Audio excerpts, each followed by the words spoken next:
Well, the global reckoning that was sparked by the death of George Floyd and other black people at the hands of police led to a personal awakening for our next guest. Joining us live is author and activist Stephen Dorsey, who explores how far Canada's come in the wake of the Black Lives Matter movement and what needs to happen next. This is in his new book, On Shelves Today, Black and White, an intimate multicultural perspective on white advantage and the paths to real change. Stephen, I'm so pleased to be speaking to you this morning. I read your book yesterday. Absolutely fascinating, eye-opening read. Let's talk about white advantage. Some people may not be familiar with the op-ed that you published in the book that this led to. So can you explain to our audience white advantage in your words? Sure. Good morning. Well, as everyone knows, the word white privilege really was ubiquitous a couple years ago following the murder of George Floyd. And in my many conversations with friends and people in my neighborhood and my network, mostly white people, I could tell they were very defensive when the word privilege was thrown around. And they said, what are you talking about? I've worked hard for everything I have. I come from humble beginnings. I said, that's not what we're talking about. We're talking about inherent advantages that you have simply because you're white. And if you may not even be aware of them, but they're baked into the systems and institutions, healthcare, education, policing, all of those systems that disadvantage people of color, black people, and Indigenous people in this country. Yeah, I mean, you break it down in the book. You take a look at the systemic racism that is sort of a part of all facets of our society. And the one thing I hear you talking about, people sort of bristling at the idea of white privilege versus advantage, like you said. I like the term you use about systemic racism being separate from the racist behavior of people in the past. A lot of people say, whoa, that more than 100 years ago, that's not on me anymore.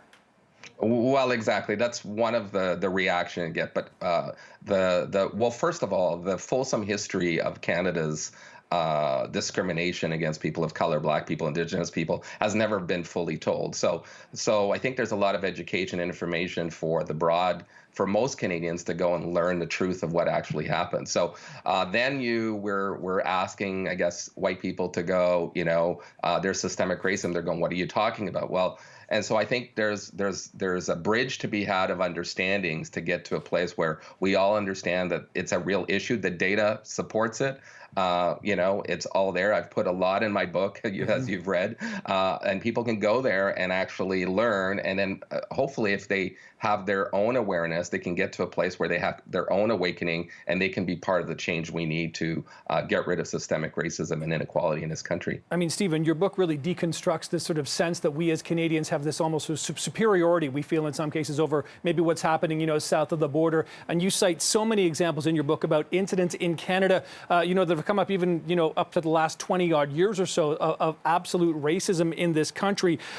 But then you also acknowledge your own sort of racism in a sense in terms of, Indigenous peoples and things like that. But you talk about doing the work, and that's what people need to do, isn't it? It's doing the work to be an ally, to better understand so that we can all, as you mentioned, not be as divisive.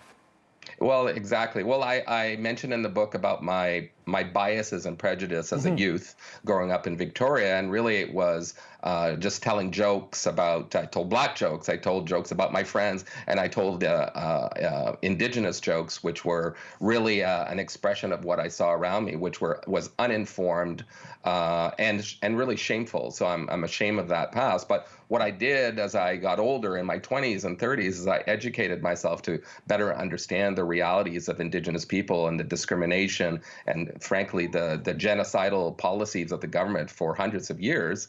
And then I had an awakening around interaction with the former Chief of the Assembly of First Nations, Phil Fontaine, in 2008 around residential school, where he gave his testimony to us, to a small group, and it was life-changing for me. And from there on, I was more deliberate in learning and taking action.